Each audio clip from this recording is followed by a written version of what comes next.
Hello, Izzy. Hello, Izzy Wolf. I know. How you doing? I'm gonna see if anybody comes in here. Um, I'm gonna try to find some music real quick. What up? What up? It's Saturday. What's going on? How's everybody doing? Is everybody partying? Is that why people not here? How you doing? Let me find some music for you guys and for myself before I start some topics in here. Ew. We're definitely not gonna play Justin Timberlake because we know what he's going through. we know what that man's going through right now. Let me see. I'm gonna do it on this other phone right here so I can get y'all some music. Sorry. I have a makeshift phone stand and I kind of want it to be different actually. So I'm gonna try to set that up while I'm about to play y'all some musica. And of course it's gonna probably copyright me, but it's okay. How's everybody doing? Did anybody go through anything recently? I bet you did. Let me turn this down. I'm gonna get y'all set up before anybody else gets in here.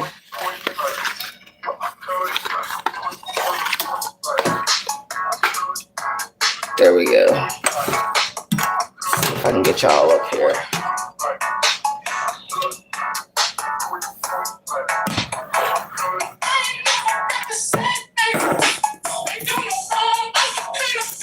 Yeah, this might work. I don't know, y'all.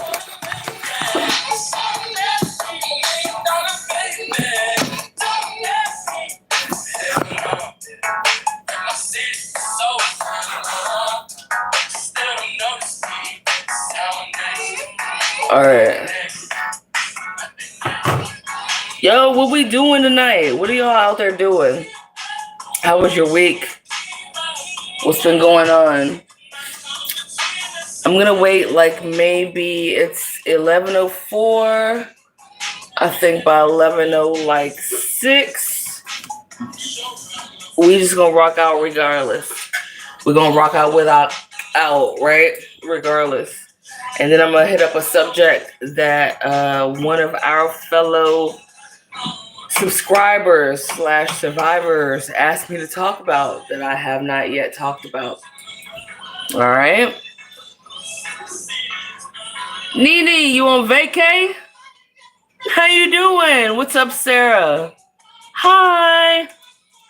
This is my first live, you guys. What's up, Jada? Oh, you're so pretty, I bet. I love you too. Oh, what's up, dude? What's up, Hubert? How are you doing? Carolyn. What's up? Hello. Hi. Oh, hi. Hi, Nene. How are you doing? First live. Hi. What's up, Izzy Wolf? That's my son. He's my moderator because he's such a dope. He's just dope at technology in general. Love him. He's amazing. Thank you for supporting me, my son. How are you guys doing tonight? What y'all up to? Hubert Eugene. Do I remember you? Were you the one who asked about doing a video about how to tell your kids that the other parent's a narcissist? I'm not sure, but remind me because I will cover that tonight. Oh, I love you. Thank you, Sarah. Thank you. Please stay narc free, man. Izzy Wolf, chill.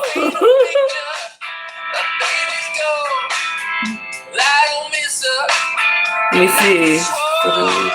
Oh my gosh, you guys I really appreciate you for even being so kind to me right now. I appreciate that. Izzy, stop. All right. Okay. Does anybody have a topic you want me to cover right now before I go into what I was going to cover? Captain America. I actually like a lot of like I can be a nerd. I'm a super nerd about that stuff. I'm a super nerd.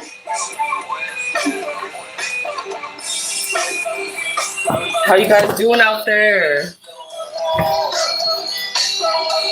I might try to hold this phone because my stand's just being weird. I'm playing if anybody wants to know about the music, I'm playing the Strokes. It's called Sundays Are So Depressing. But it ain't Sunday and we're not depressed.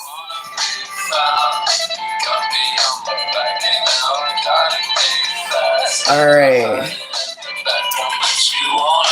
We'll wait one more minute. It's 11:08. At 11:09, we're gonna just bust it out.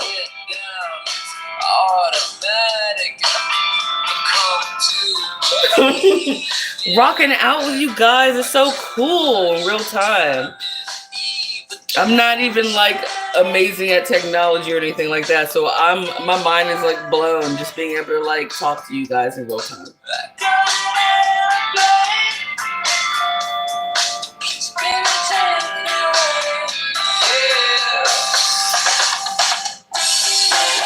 All right, now let's talk about this real quick. Has anybody in here gotten triggered by where am I from? I'm in DC. From DC, but I'm Welsh and black. I'm black and Welsh, which is European and black. Love you too. I can't complete my heart because my hand's holding the phone. But my heart's completed in here. So this is what happened to me last week, okay? And I wondered if you guys go through this too. Do you get triggered, unexpectedly triggered by random things? And I'm not talking about like, it can be an actual object, but I mean like random things. So it was the end of school, the start of summer, and I had to get my daughter's medication from the school nurse, okay? And the school nurse kept calling me Mrs. Smith. And Mrs. Smith is what I would have been called when I was married to the narcissist, right? I'm back to my maiden name. I'm not sure if she knew that or not, but her just saying, okay, see you next week, Mrs. Smith. I didn't even realize until she said it that when it like popped up that it bothered me still, you know, like I didn't even know that something like that would or could bother me, but just being called by the last name that I had when I was married to that narc really, really triggered me, like bothered me, right? And for whatever reason, I didn't say anything about it. I didn't even correct her, not because I wanted to be called it still, but I didn't correct her. You know what I mean? It bothered me so bad, it like I kind of like froze in it, you know what I mean? And just kept it pushing. But the next day when I came back to actually pick up the medication, she did it again. It's 11:11 on the clock, you guys. We're talking about something cool. Let me see if y'all can see it on my stove. I don't know if y'all can see it, but it's 11:11 on the clock.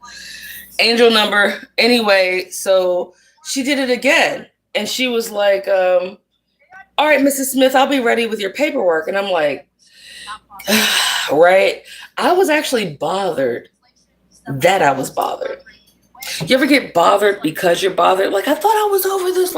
Like in your head, you're having this internal, like, horrific conversation where outwardly you're like smiling, like June Cleaver or something, but really you are like having a meltdown, right? I was melting, dude, you know, and then I was melting because I was melting that she called me Mrs. Smith. And so as I was filling out the paperwork, I made sure to scoot right up next to her. I'm talking about like shoulder to shoulder, like next to her, and purposefully print my name the way that it is now, not Smith. And then I made sure that I signed that signature hard in her face, not Smith. And I was literally hoping that she would just notice it. Like, she was watching me do it. She was looking at the paper. And I was hoping she noticed it and just said, "Oh, I'm sorry. I didn't realize that you weren't Miss Smith," but she never did it. And I walked home and just like had one of those days. You ever have one of those days where like the one trigger that happened to you kind of just throws your day off? And that happened. And I was just blown. And I wondered if anybody else, there you go. Nene says, yes, I'm not divorced yet. So hearing my last name cringes me. It does cringe you.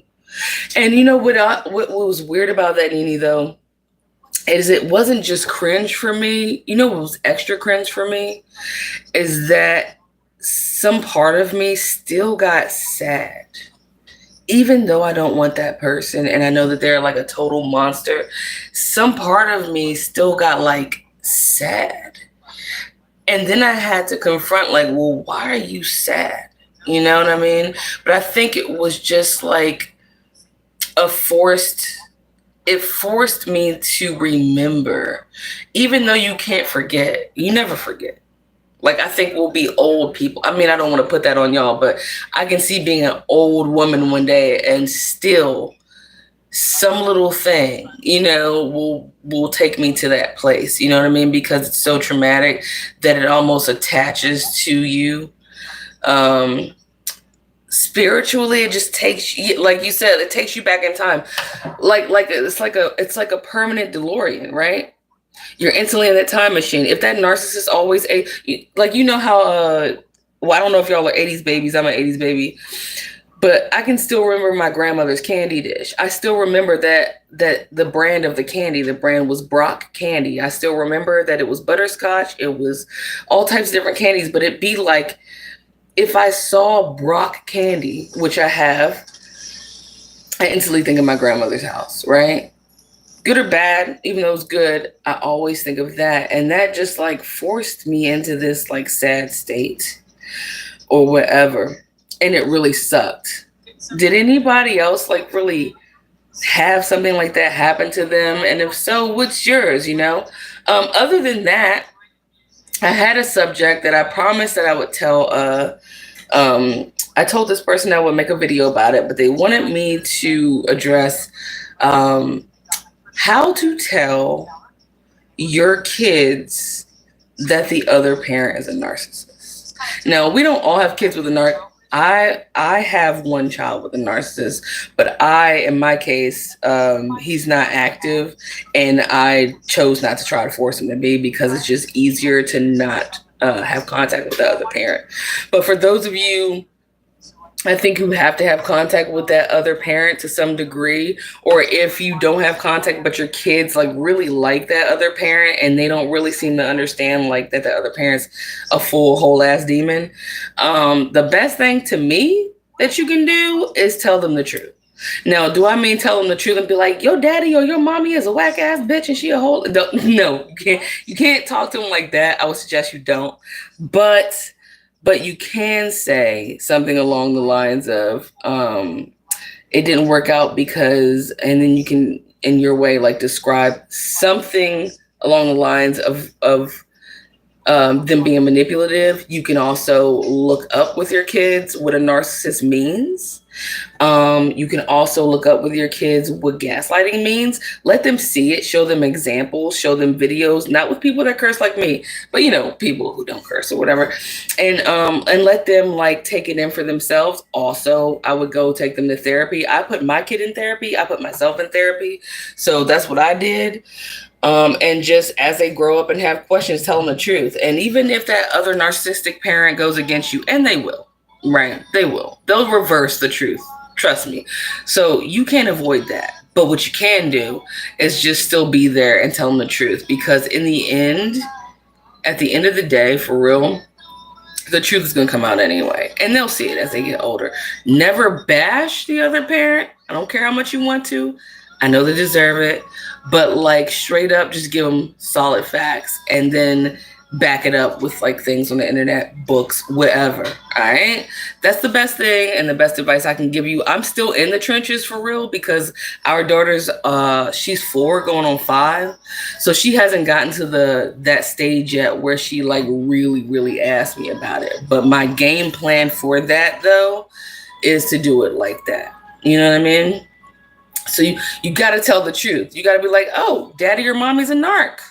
What's a narc? Oh, a narcissist is a da-da-da. Let's look that up together, sweetie. And then, oh, well, why did that happen? Oh, that's called gaslighting. Let's look up what gaslighting is. Oh, let's YouTube some samples of that, right? And then at least prepare them for that in other situations because they damn sure going to run into friends or maybe other family members that have that. You know what I mean? Don't lie to your kids, man. The worst thing you can do, dude, is send somebody out into the world not knowing what real words are for things. And that's like a pet peeve I actually have when you're on TikTok. I don't know how many of y'all watch TikTok, but I don't really watch TV, but I do watch TikTok, right? And I can't stand the words unalived. It's like, bitch, don't say unalived. That person was murdered. That person's dead. Somebody killed them or they died, whatever. Just tell people the real shit. Stop coddling people. Or when they say raped, it's like you mean raped. Or they say SA'd, you mean sexually assaulted. Or, you know, I'm like our society now for real, straight up, covers up and coddles people instead of just saying what shit really is. And that's a total disservice for real. So yes. You read the Bible together and learned a lot about demons and spiritual warfare. Absolutely. I don't know how old they are, but it doesn't matter if you use like kid Bibles or the adult one. Scripture in general is legit because the spirit understands it.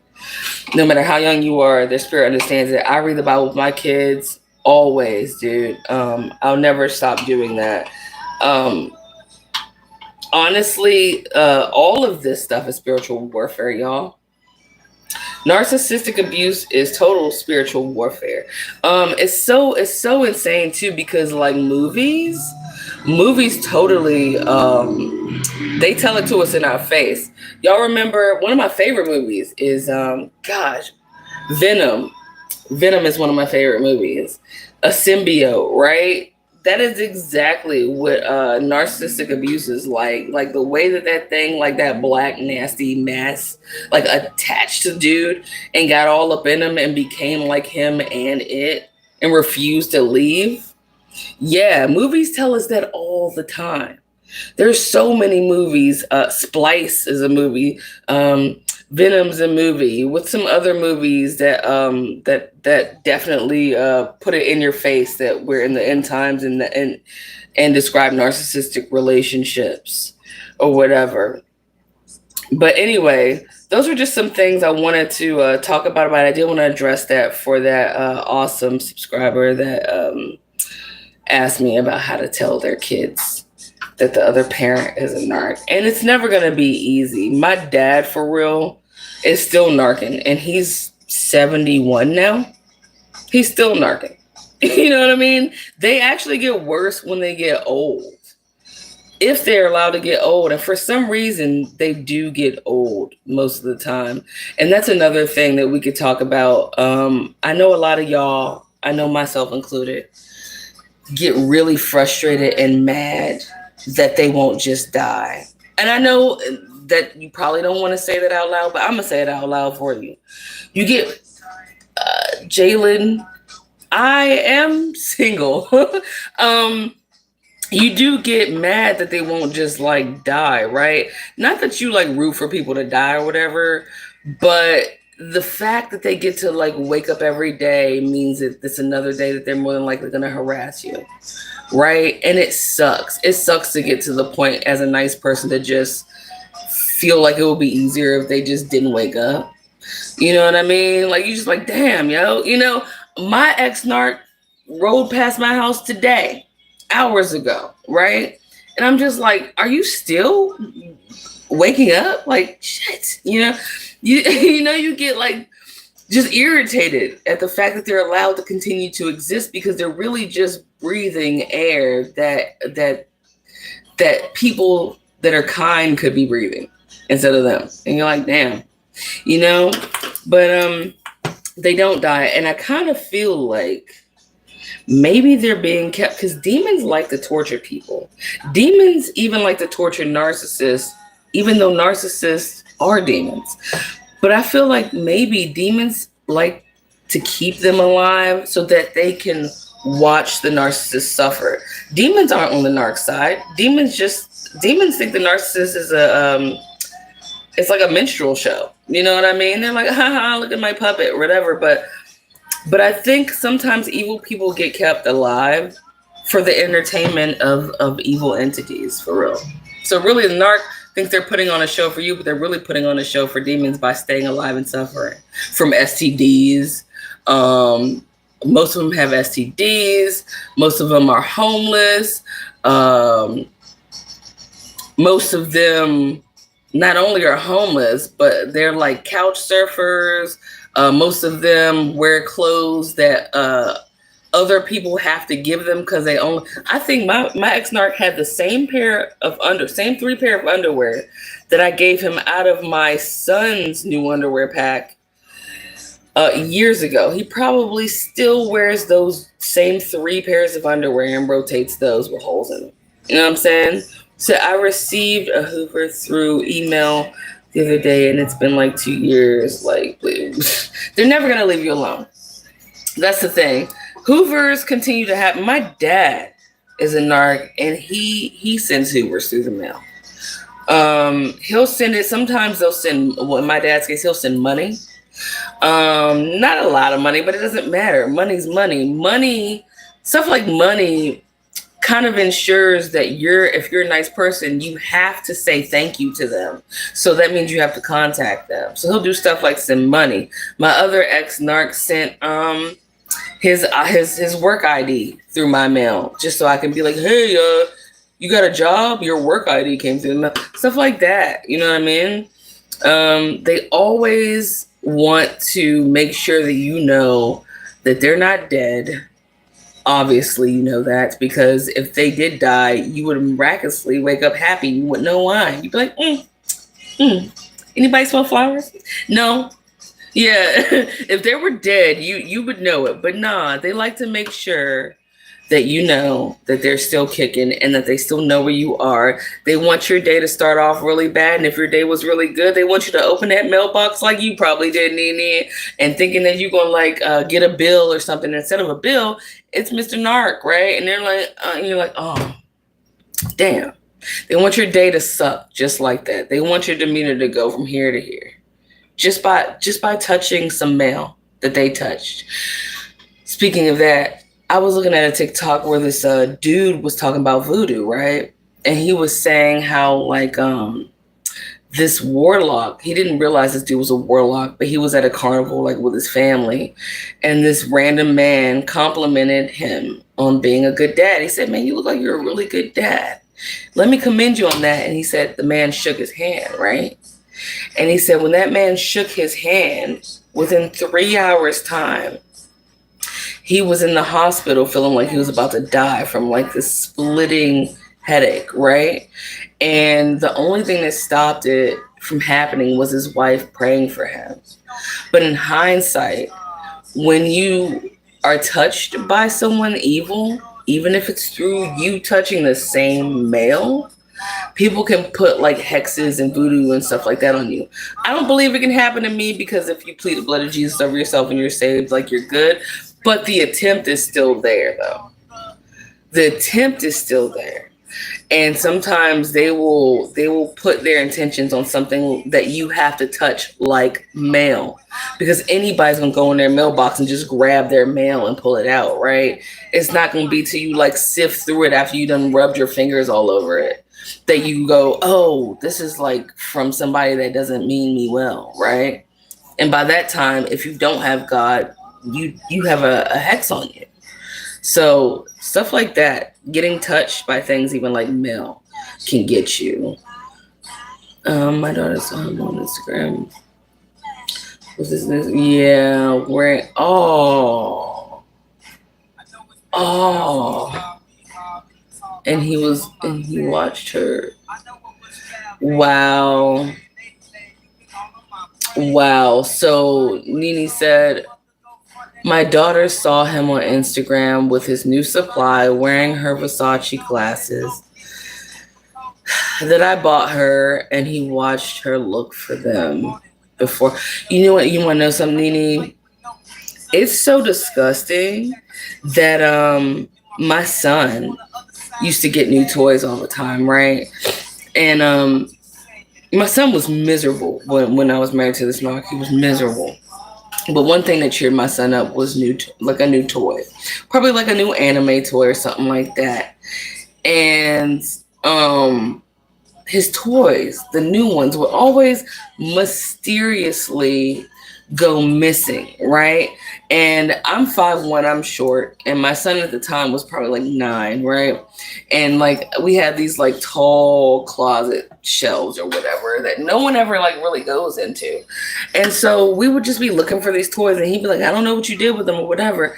But when he did the discard, I got on, and I was moving. We were moving out of that apartment into this one. I got on like a little ladder thing, and I was like clearing out things on those top shelves, and there were like milk crates full of every new toy that went missing that he had been meticulously stashing while watching my son look for his new toys and while watching him be sad that he couldn't find them.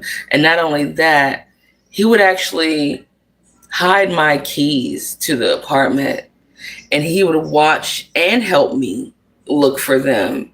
And then after like a certain amount of time, he'd be like, oh, look, they're right here. Like as if I was stupid or I was going crazy or that like something was wrong with me. He'd be like, you didn't see that? You don't know? You're always forgetful. You're forgetting things, setting you up to think, gaslighting, right? Setting you up to think that you're a forgetful person that doesn't know where your stuff is, so that when they do something like ratchet, they can pull that out of the bag and be like, look at you.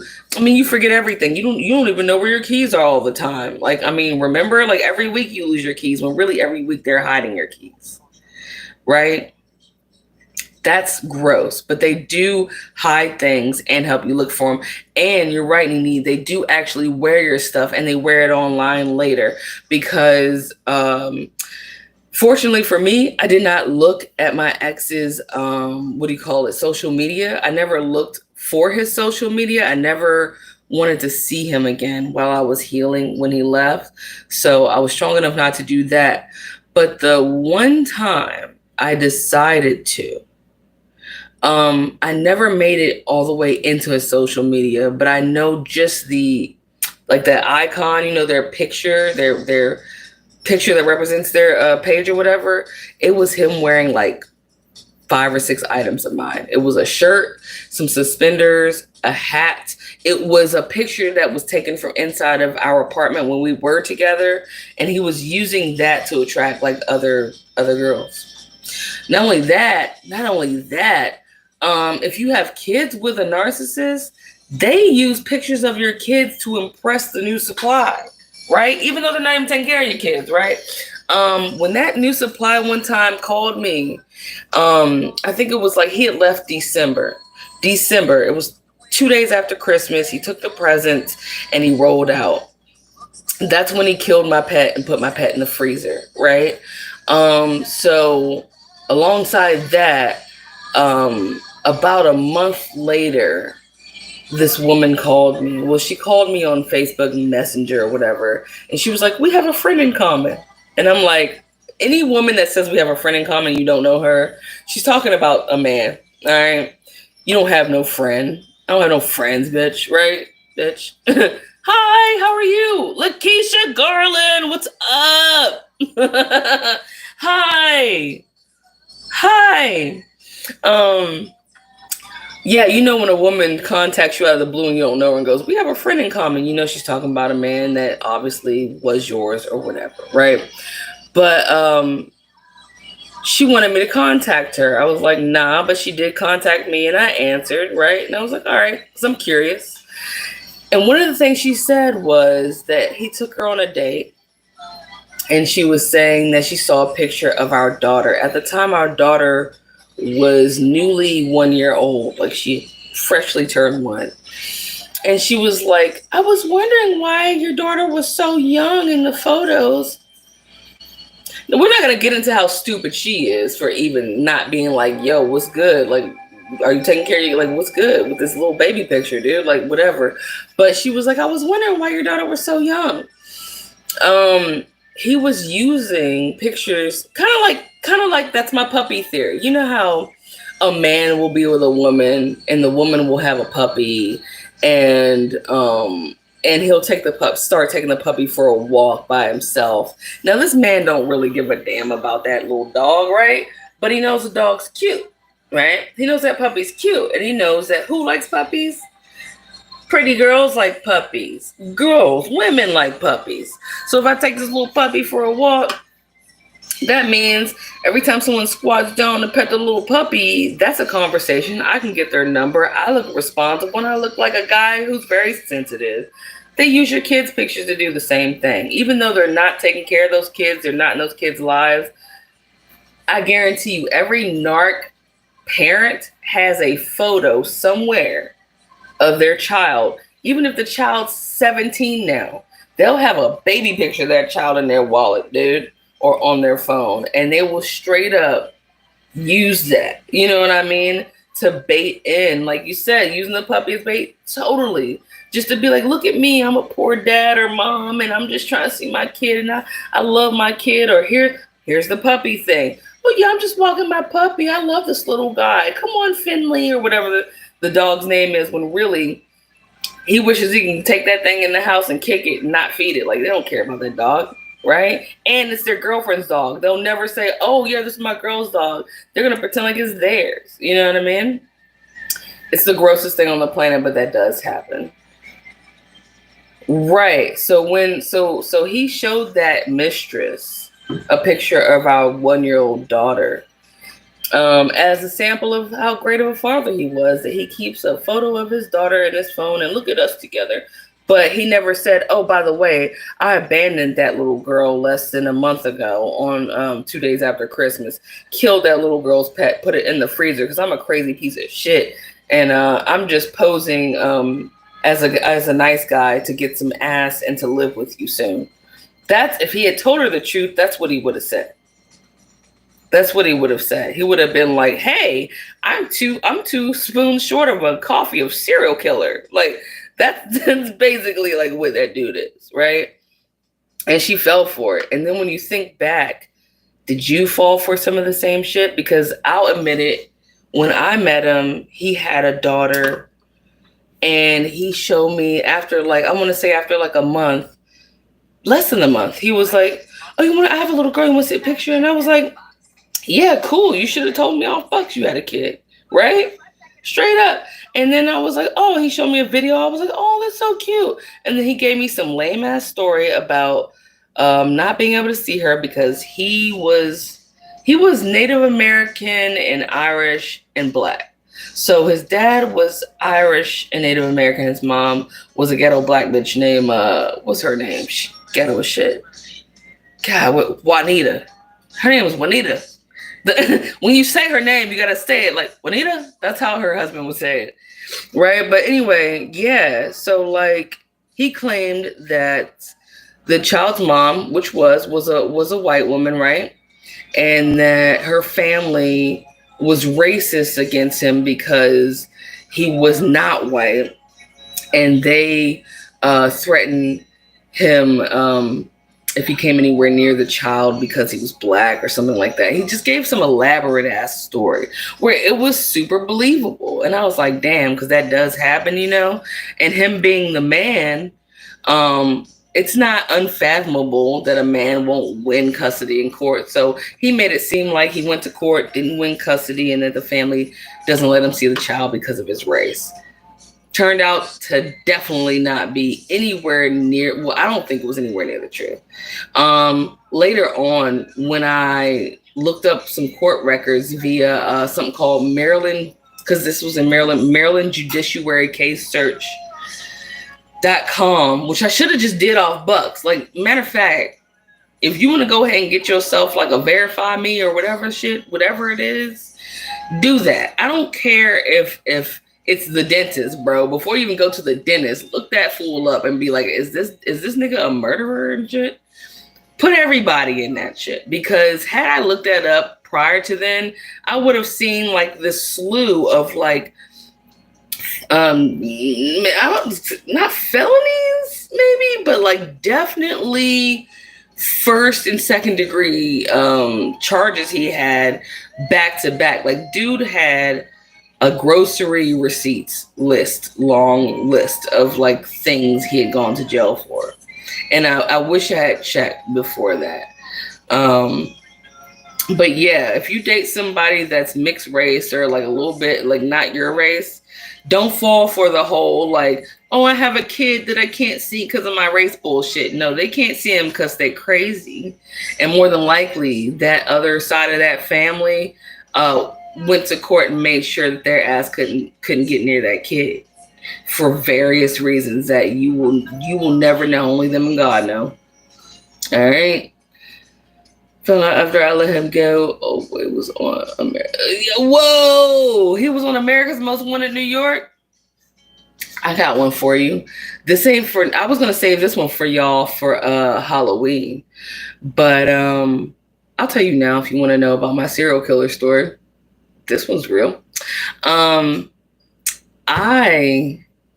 might not be able to tell it because I don't know if he actually got caught yet, and I don't. Well, whatever. I'll tell you. But I'm an artist, right? And so I saw this other guy at this one big event that was an annual event, who's also an artist. And I mean, he made some really amazing art, like amazing. It was immaculate, kind of like Sistine Chapel-ish, but like out of metal and glass. And I really liked him. I liked him. I loved his art. It was so cool. And so he really liked my art too. And eventually we would talk like every night over the phone, over social media and all that stuff. And eventually I was like, please make me some art. Cause he was a glass, like he made stuff out of glass, not glass blowing, but like cool shit. I'll tell you what the name of his, company or website is. If it's still up and he didn't hide it and get rid of it, you can see what I mean. But anyway, he would do stuff with gummy bears, glass gummy bears, right?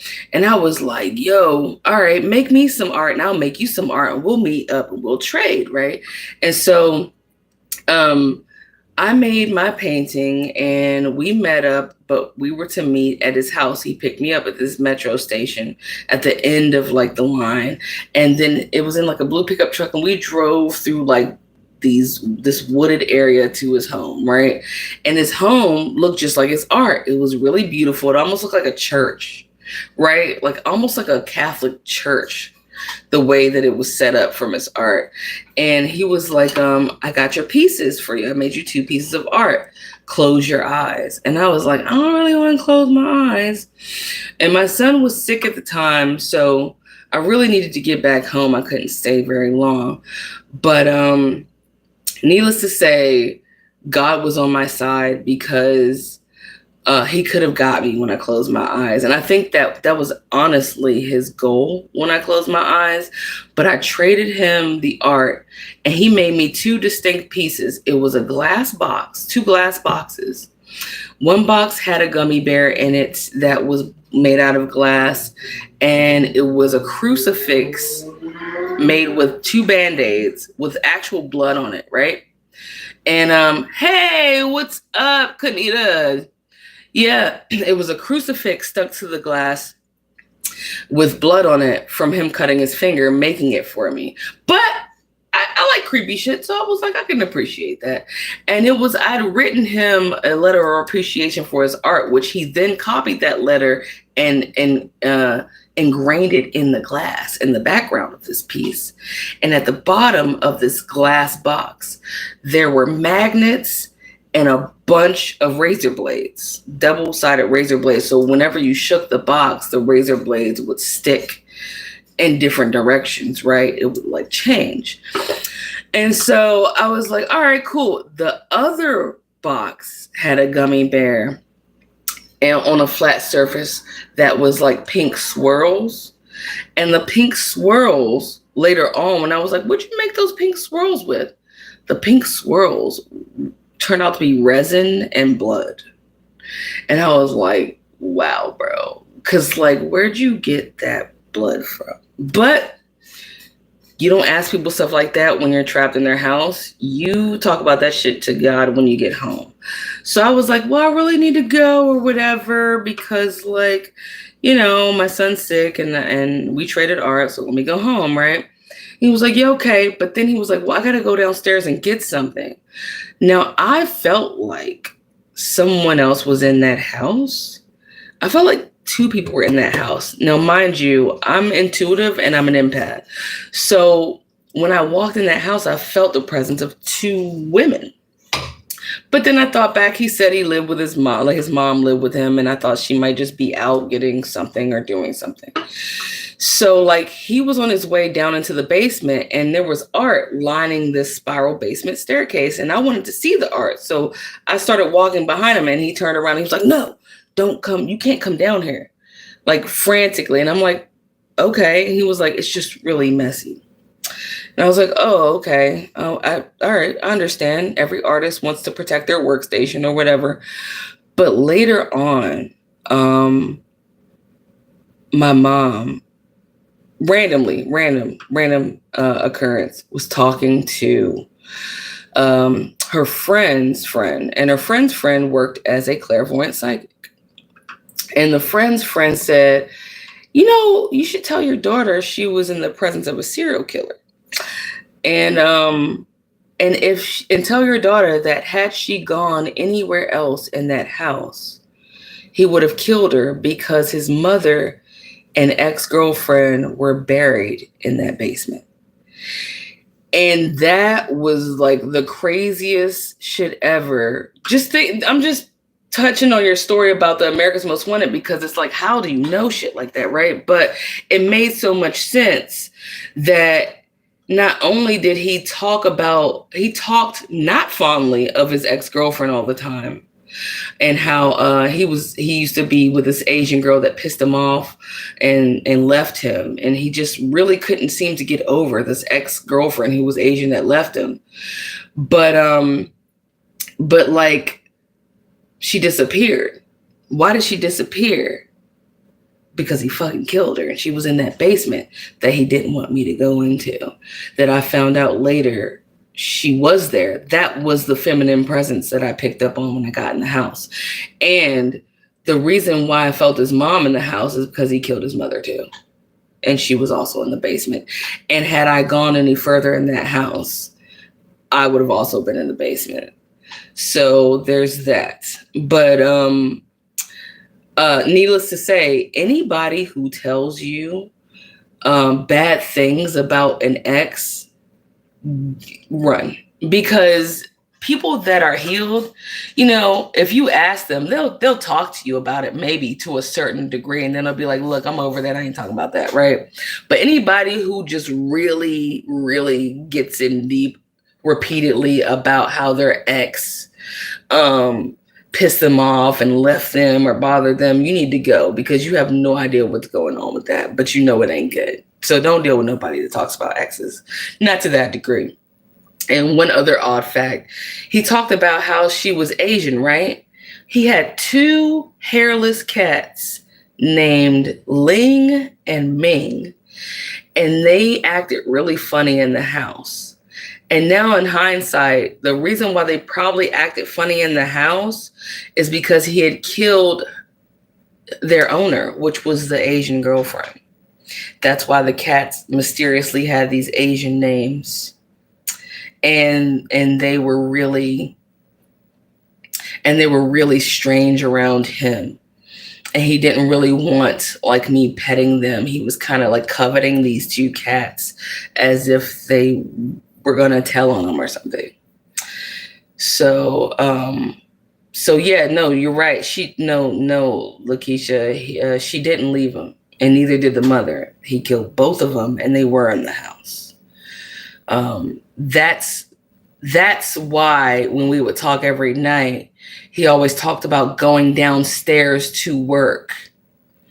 He was working on fresh cement because he killed them. If you want to see, now, obviously, I doubt he's looking at this live, but I'm not going to say his name. But if you want to see that glass work, he used to have a website called Glass Candy Factory. And now looking back at it, he probably did have a lot of that remnants of their blood and things like that within that art. Needless to say, I wish I still had those pieces, because then I could have turned them into the cops, knowing what I know now. But I just remember those pieces giving off like a demonic presence in my apartment when I was living with my aunt. They would kind of like call me. So I eventually put them in black bags and covered them up, and I still felt weird. And I don't throw art away. I love art, and people rarely give me art. I usually give people art. And something prompted me to like throw them shits in the dumpster. And I took them out back and threw them in the dumpster. So yes, all that being said, that's my serial killer story. I'm thankful to be here, but and not a part of that dude's glass candy factory. But definitely look people up. And even then, there's no way to know somebody's buried in a basement. You know what I mean? Let's see. Yeah, narcs are insanely sick. They actually are so sick. And you know what's wild about them being sick is their family knows it. Their family actually knows the extent of how sick they are. And they almost like back in the day, not just back in the day that we ever existed. And I'm talking about like BC and all this stuff, like when gladiators existed, how people knew that there was like a ghoul or a goblin or a troll or a lion or a dragon that was going to come out and like annihilate this gladiator in this ring. And they just all got around to watch because they just want to see what happened. Probably knowing that most likely you were going to die. That's exactly how the narcissist friends and family do you, bro. Mainly the family. The friends are usually having sex with the narc, and the friends are usually in on that. But the family is in on it in a different way. Now, the mama is definitely the leader of all of that, if they got a mama, right? But the cousins, the uncles, they all know it, dude. They all know that narc is crazy. And they're just watching, like people watching a gladiator about to fight like this unknown beast about to pop out. They want to see if you make it in your little gladiator shoes and your little sword. Are you going to get down? Are you going to make it? Are you going to Beowulf out, or are you going to die like the rest of them? They love watching to see if you make it through, right? And that happens. You know what I mean? I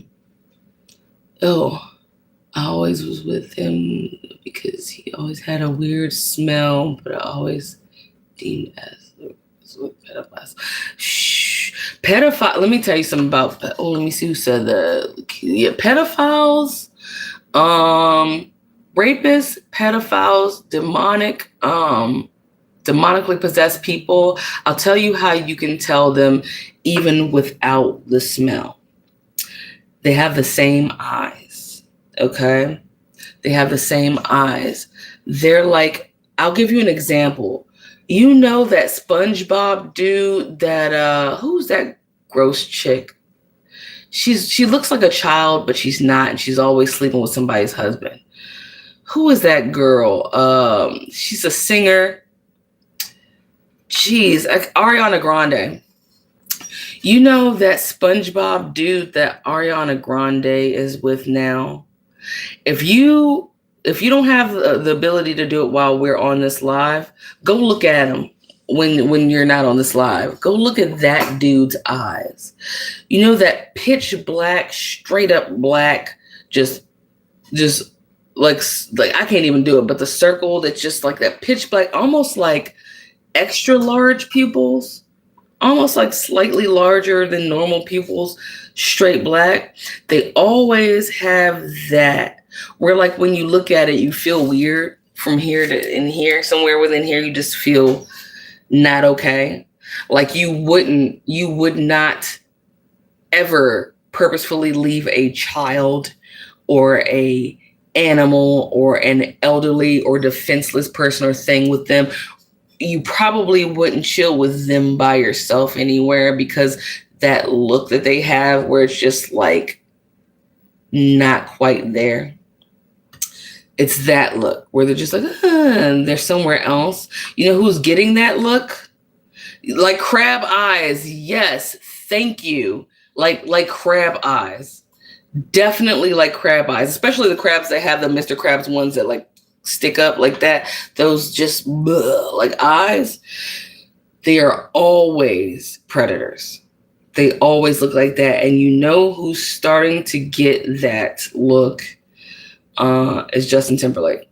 Doja Cat definitely has them completely. Hers are full on there. Usher now has them. He had them at the Met Gallery last, and Justin Timberlake's starting to get more of a reptilian one. If you look at those, he's starting to get like the ones that are like snake-like slits. But you don't really see a lot of snake-like slits, but you will see those blacked out eyes. And that right there will get, you can also tell by people's hands. I'll teach you guys how to read hands one day if you want. But palms, if the palm like on this part sticks out more and is really meaty, you know what I mean? Like slabs, like a steak, that's an abusive person. That's somebody that likes to physically assault people. Yeah. But I forgot what I was saying. I was saying like definitely check out people though. Definitely check out people if you can, before you interact with them more than one time. I don't care who it is. Look their ass up. Pay the $1 on whatever that case search or whatever, and figure it out. Yeah, they have soulless eyes, conversing without and spaced out. Yeah, exactly. If anybody can pull that SpongeBob dude up that's dating Ariana Grande, look at that dude. That fool is it. Them eyes. Look that man up tonight. Look that man up tonight. Does anybody have questions? I got about 6 minutes on my live before I oh yeah, pay that $1, bro. $1 versus your life, which is priceless. Girl, pay it. Pay the $1 and look up everybody. Everybody. You know what I mean? Look up dude's mama, everybody. But that's what I was going to tell you guys. When I said the family knows that the narc is tore up, they know to the point where like my ex-narc's mom, again, I've said this on other videos, but I'll say it again. When they like to tell you they kind of like to tell you half truths, or they like to sprinkle in a little truth to you after the narc discards you. Almost like a ha, I knew this the whole time, you stupid bitch truth.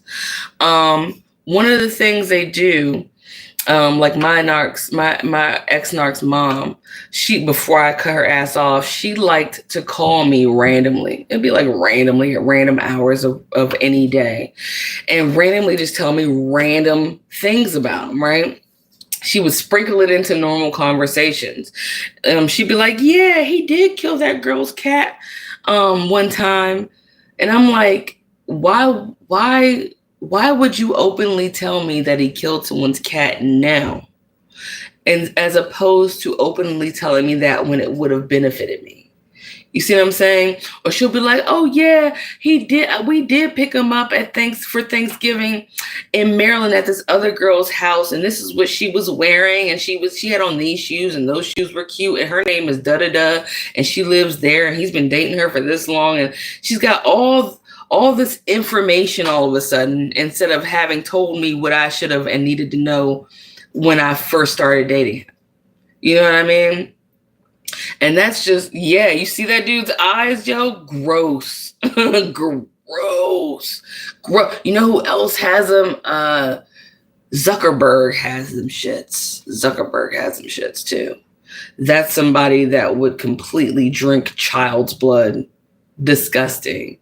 The Facebook guy, Zuckerberg. But yeah, people watch I'm sure you guys already experienced it, but has anyone else experienced everybody coming out the woodworks with all this information about the narc after they already like fucked you over and discarded you? All of a sudden you bump into their friend and the friend's like, oh yeah, he did bring this one girl to this party like when y'all were together, or he did do this thing. I thought that was weird that he was in bed with that guy that one time. Now all of a sudden everybody can just tell you all this shit, right? Watch out for people like that, because them telling you all this shit now does not make them your friend. They will never be your friend. Anybody who watched somebody that narc do some crazy shit to you and they didn't tell you while the crazy shit was happening, don't listen to that trash. I mean, you can listen to it out of curiosity if you want, but never give them credit for telling you some bullshit after the fact, because that means they sat there and watched that shit and watched you go down in flames, or hoped you went down in flames, but you made it out, which is why we here.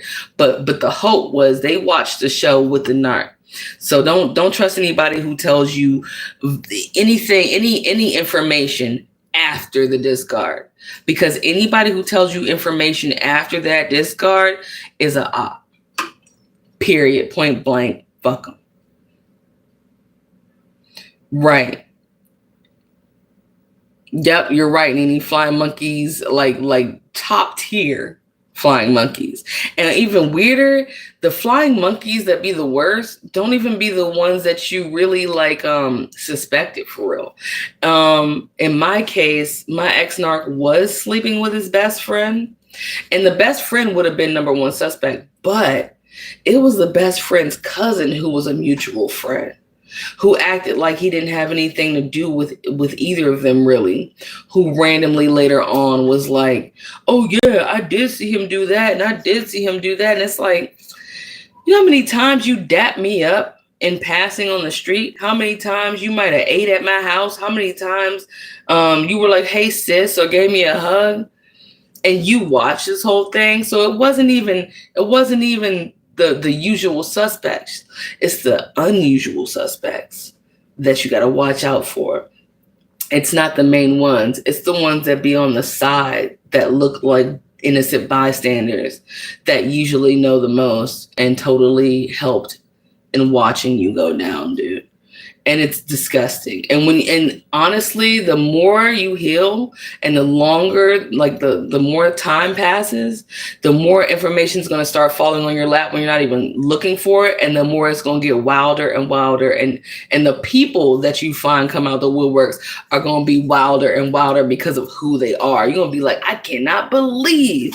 It's like playing the game of Clue. You thought it was like the butcher that killed everybody, when really it was the little bitch ass librarian sitting in the cut like a dick in the butt, acting like she ain't about that life. That bitch wasn't reading books. She needed to be booked, bruh. It's like that, dude. It's like a really shitty game of Clue. It's like a game of Clue made out of doo-doo. It's real bad. It just gets worse. Take whatever you think could be the worst case scenario, flip that upside down, amplify that times infinity, and you still aren't close, dude. You still aren't close. You know what I mean? That's man, that's that. It's horrifying. So like when you find out, you're gonna be like, right, like, dude. We ain't playing the Hunger Games, man. These some boo-boo games. These some doo-doo games, yo. Everybody covering that shit in the end. It's really bad. Yeah, it is like the Truman Show. You were very right. And you remember, actually, that was one of the coolest movies I think Jim Carrey was ever in. But like the sadness that he felt at the end, though, where like, he thought he was getting away from all of it, and he found out even that was like a fake lair. He couldn't even push past the bullshit. That's how it gets, though. It feels like that, like kind of backtracking to when that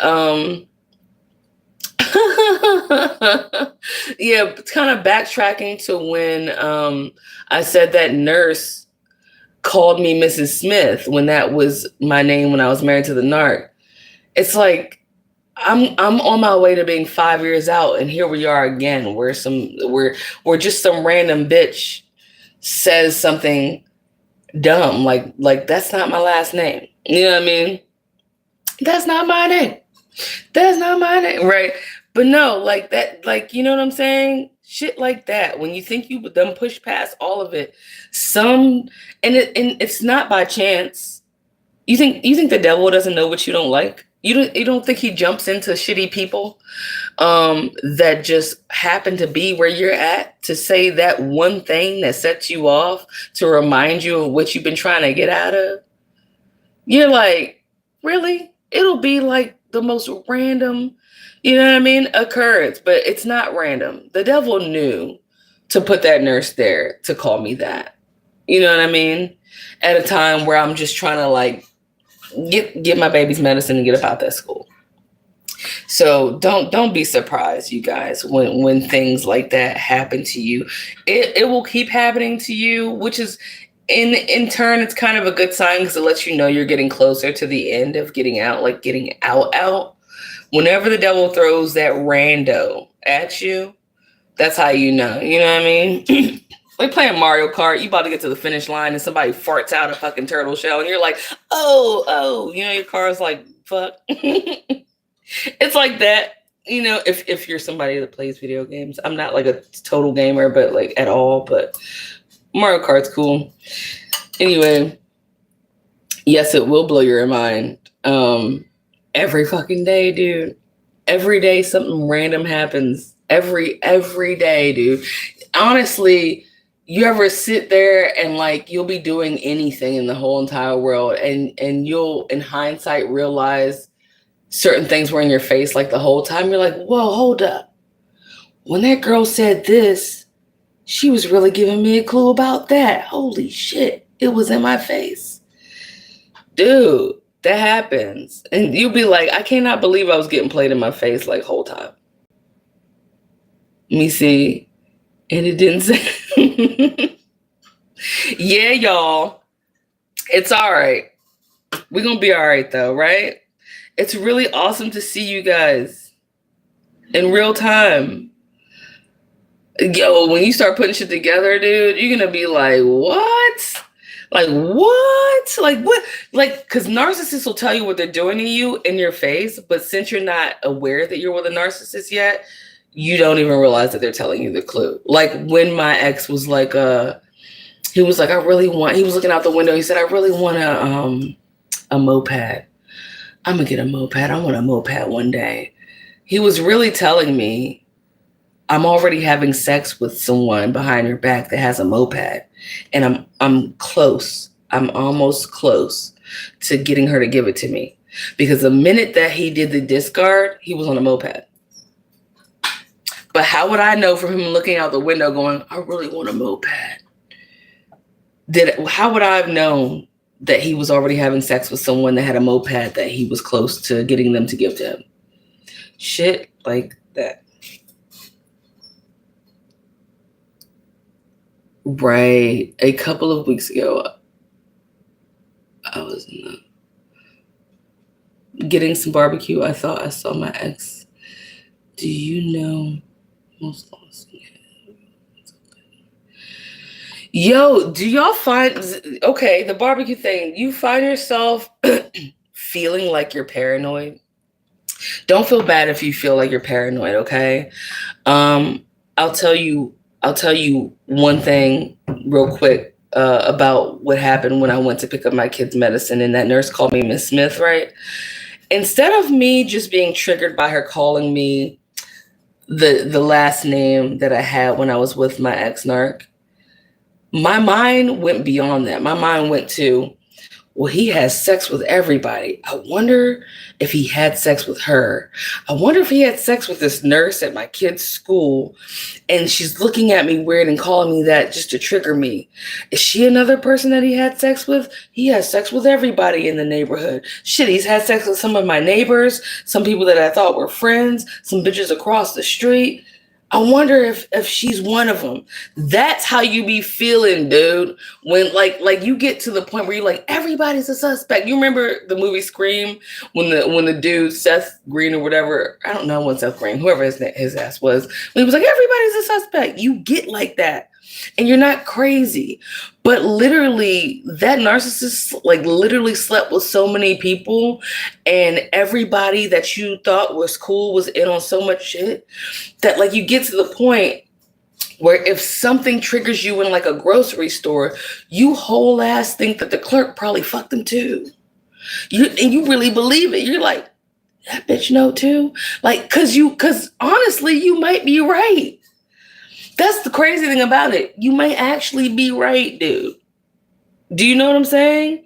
You might be right. That bitch probably did fuck him too. Like, anytime, because remember, you're not feeling like that for no reason. Every time you thought a thought and brushed it off when you were with that narc, it turns out that your thought was right. Every time you suspected something was wrong and brush it off, it was wrong, dude. So like at this point, no one understands. Let's coin a phrase. Let's call it shoot. It's not just paranoia, but well, I'll figure out a name for it later. But I'm gonna say maybe not necessary paranoia, but definitely something that you shouldn't feel bad about. It's okay. It's not quite just paranoia. It's like you're so used to them having done so much, bro, that like, what if most of the people in the neighborhood that already knew and didn't tell you, what if that person is a part of it too? You never know, you know? I don't know if that nurse had sex with him or not, but I know she looked at me a little strange when she called me Miss Smith. She had this side eye kind of look. And I know most women side eye each other, but not like that. It was the kind of side eye, you know, where someone's sleeping with your significant other and you bump into them and they know about you and you don't know about them yet. And they kind of scan your body from top to bottom and try to figure out in their minds what that person sees in you.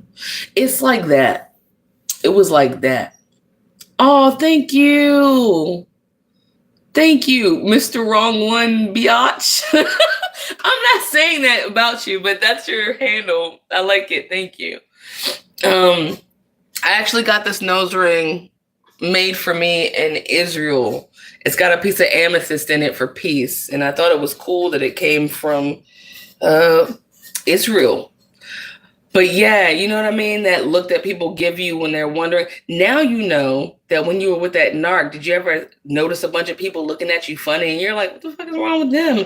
You know what's wrong with them? They were having sex.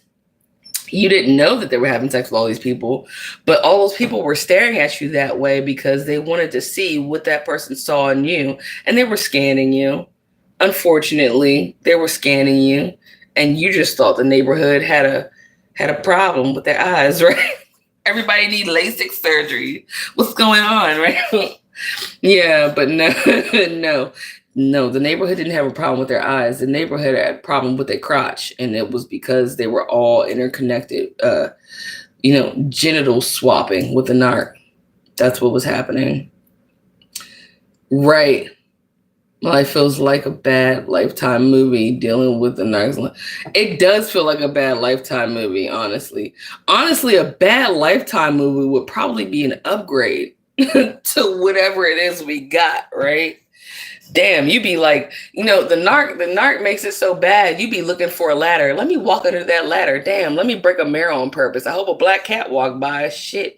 You know what I mean? That's an upgrade compared to like whatever you got. You be hoping shit, be waiting for Halloween so you can feel normal again and shit. Halloween, bro. Speaking of Halloween, that narcissists be passing out STDs like candy. They'll pass it out. If you ever had your pH balance thrown off, they'll tell you stink, bro, knowing that it's their fault. They'll be like, ew. And you'll be like, I don't know where that bump came from. It never happens to me. Right. It's them. Right. If they stop sleeping with you, it's because they're scared that you probably picked up something that they know that they might have got. You know what I mean? UTI with my, I had this one significant other a while back. And by the way, you haven't just met one narc. You probably bumped into a few of them in relationships. And when you look back, you're like, they were all narcissists, bro. But there was this one, and he was secretly sleeping with dudes too, which I found out later. But I know this is gross, but like, I never got these, but with him, even though that was my fiance, for some reason, every now and again, I'd get a fucked up yeast infection. And I'd be like, what the hell is going on? I'm thinking it's soap. I'm changing laundry detergent. As soon as I wasn't with him, never got it again. It's because he was going in dudes' booty holes, bro, and coming back home with that. And just, So did you know a doctor said that most women that end up coming into that office like that, when he does a swab, the swab usually has fecal matter. When they thought it was BV or anything, it's usually fecal matter, and they didn't know that because the dude is like either going to somebody's ass or DLing it. Yeah. So most of the time, I bet your genital health got real great when you weren't with that narcissist anymore. Hence the reason I went totally celibate. Right? Dirty D. You're right, Nene. Dirty D. That should be that dude's rapper name. Dirty D, bruh. He should wear all brown at all times. Oh, you guys, your pH balance be whacked out, right? And they'll always blame you, like, you need to fix this, you need to fix that. It's like, no, I think you just need to stop sleeping around, bro. Everything is energy. Right. Hi, Catherine. What's up, Catherine? I feel like I'm asexual too, kind of. Shaman of truth. I feel like that too. I feel like an amoeba, kind of. I'm like, I don't really need it. I don't really think about it. I'm not really sad with or without it. I'm just, well, I've been sad with it. You know what I mean? I've been sad with it. What's up, Catherine? Yeah, but nah, I feel like an amoeba, dude. I'm like, I can just reproduce by myself. Why not? I'm good. I'm good just floating through life without touching anybody's genitals. It's fine. I'm okay. I'm okay. I don't roll over in my bed and go, I wish I bumped into some bumpy genitals. Like, I could sure go for some VD today. No, I'm good. I'll go for a walk. I'll go for a walk, and guess what? I'll be able to have a really nice walk without squatting while I'm walking because your crotch itchy. You know them people when they be squatting trying to act like their crotch ain't itching, they squatting because while they walking because that shit is rocking. That don't look like the Rolling Stones in their pants. That don't, the cover of the Rolling Stone is happening in their pants. Oh, Mick Jagger's in them shits. You guys, it's 12:15. I'm gonna end the live. I'm ending my live. I have to do these more though, because I really like kicking it with y'all. Can you hear me? I hope you guys have the most amazing Saturday night. Well, it's now Sunday morning because it's 12:15 a.m. It is so dope that y'all are night owls like me. I'm kind of like getting to be an older night owl though. I'm the kind of owl that's like kind of winding down at 10 10 p.m. sometimes.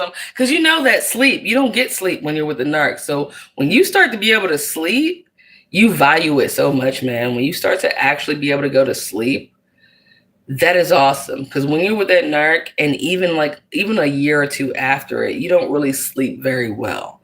You know what I mean? But you can totally, when you start to be able to just lay down, and once you lock your door, you're asleep. You know, no one's gonna be fighting you.